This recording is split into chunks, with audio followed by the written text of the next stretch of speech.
Hey everyone, Tom here. Today we're diving into a truly unique game that I've been spending a lot of time with recently.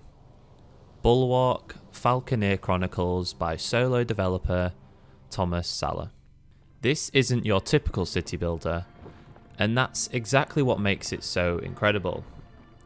Bulwark is all about unleashing your creativity and building incredible structures in a vast and unforgiving oceanic world. The brainchild of Tomas Sala, Bulwark Falconeer Chronicles takes place in the war-ravaged Great Sea, the same setting as his previous game, 2020's The Falconeer.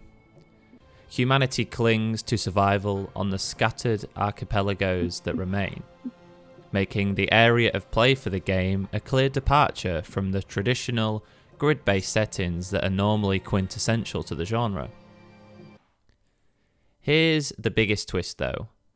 Bulwark throws out most of the baggage that usually comes with city builders, instead placing the focus of your time on the Great Sea towards building towering structures with minimal elements of resource management. It's a game all about emboldening you as the player to make mistakes and build monolithic settlements with no real limits. Instead of placing an acute focus on micromanaging akin to other city building games, your attention here is placed on figuring out just how creative you can be in design.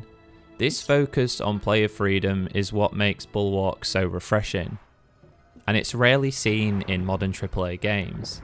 The lack of punishment for experimentation and the intuitive controls that offer ease of play without removing any player freedom hampering depth allow anyone and everyone to step into the vast oceanic world of Bulwark and be filled with a wonderful, overwhelming energy to just sit back and create.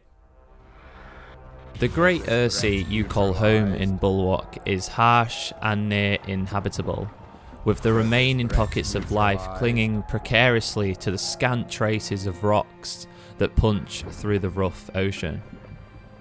Each settlement you raise in these waters is in a constant duel with the forces of nature that surround it, establishing a sense of both precarity and danger that linger constantly. This is further asserted upon you by the near endless expanses of ocean that envelop your attempts to establish safe havens for those who remain. It's an unwelcoming setting by design, and presents a setting that refuses to be tamed. Arguably the biggest challenge you'll face in Bulwark is overcoming that atmospheric adversity and growing civilizations despite the world around you. It allows you, as the player, to face the same difficulties your settlement's inhabitants do, fighting the stormy seas and unsteady rock faces they call home.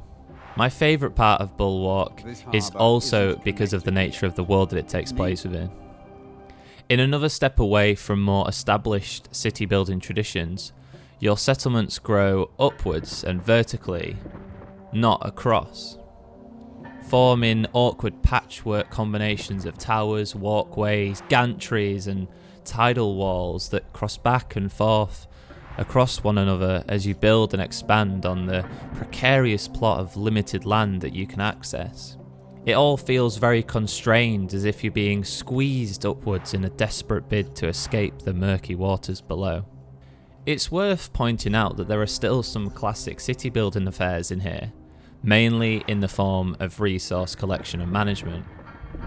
But there's a certain deft hand over things that keep Bulwark from straying too close to its genre-adjacent cousins. Wood, stone and iron are all found in various places on the Great Sea.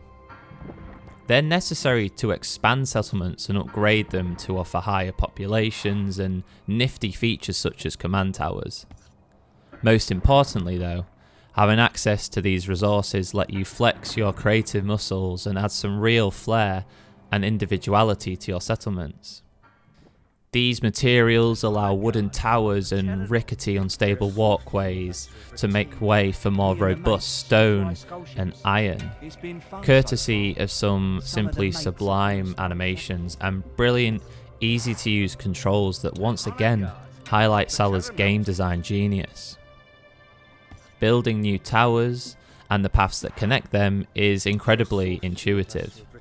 Draw a line, press build, and watch your creation spring up in front of your eyes in rapid motion. Wood, stone, and iron smash together as bare rock and nature make way for man's teetering creations.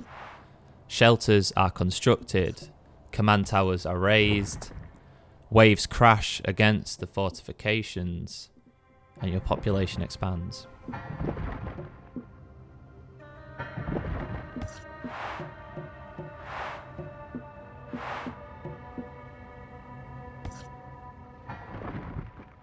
One of the subheadings on Bulwark's Steam page is simply paint the landscape, and it couldn't be a more true reflection of everything this fantastical experience has to offer. Watching unstable, giant structures emerge from nothing at your own hands never gets old. It really doesn't. It's also that reiteration of Sala's commitment to freedom-first gameplay that resonates throughout every moment I've experienced with Bulwark. The creation tools are simple, even if their results are far from it. And it's a testament to carefully curated game design that despite this core formula changing very little, Bulwark continues to delight and engage me even tens of hours into my time with it. What truly sells Bulwark's experience to me is the tremendous job that Sala has done at crafting an atmosphere worthy of the setting itself. Take the brilliant work of composer Benedict Nichols, who has produced a mesmerising soundtrack that weaves together themes of exploration, danger, and at times serenity. From the epic swells accompanying your discoveries, to the rhythmic hammering of war drums as battle approaches. The music draws you deeper into the world, to the point it's almost hypnotic at times. The sound effects too are equally impressive. The satisfying clang of construction and hammering as your towers rise. The groan of walkways as they bear the weight of settlements and houses and huts. And of course, the thunderous waves crashing against your resource-laden ships as they desperately fight the conditions to reach harbour and safety. Bulwark is an experience best savoured with a great pair of headphones or surround sound, enveloping you in its sights and sounds. The visuals perfectly complement the audio, emphasising the precariousness of existence on the unforgiving cliffs that pierce the Great Ursea. Every structure you build, from humble wood to soaring iron, feels like a defiant act against the harsh environment. It feels almost brutalist in a way, the clashing of man and nature. Your settlement is directly opposed to the world, which is reflected in how Sala presents it to you. Everything man-made in this setting grips the small slivers of land that punch through the sea like barnacles on the hull of a rickety old sailing boat. The lack of cluttered UI and visual noise makes you feel like you're truly part of the Great Ursea, not just an observer.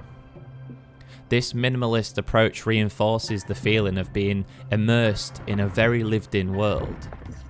This is supported by the story unfolding not through a scripted narrative, but through your choices. Will you forge alliances, engage in conflict, or focus on building a diverse population from the game's many factions? Every decision carries weight, shaping your adventure and allowing you to carve your own path in the Great Ursea. Bulwark is all about player freedom, letting you define your own experience in this unique and most captivating world. The skies are clear once more. Bulwark transcends the traditional concept of a video game to me. It's a canvas for unfettered artistic expression. There isn't a focus on conquering challenges, mashing your way through cutscenes, or seeing the 100% pop up on a save file. In the vast and haunting landscapes of the Great Ursea, victory takes on a new form. You're not defined by progress towards an end goal, but by the awe-inspiring creations you'll bring to life as you play, explore and experiment. Bulwark empowers you to become an architect of your own ingenuity, fostering a sense of wonder and accomplishment unlike any other game I think I've ever played. It's an invitation to lose yourself in the joy of creation. It's a testament to the boundless potential of the human imagination, if given the tools to harness that very imagination in an intuitive manner. Tomas Sala has crafted a world steeped in his own creative vision. Every element, from the wind-swept cliffs to the perilous waters, feel imbued of a sense of natural wonder. As you build within this world, it feels like an extension of Sala's imagination coming alive in front of your eyes. No stone. This symbiotic relationship between player and developer creates a truly valuable experience that celebrates the power of creation and the boundless potential that lies within us all. So why not set sail for the Great Ursea and see what incredible structures you yourself can build?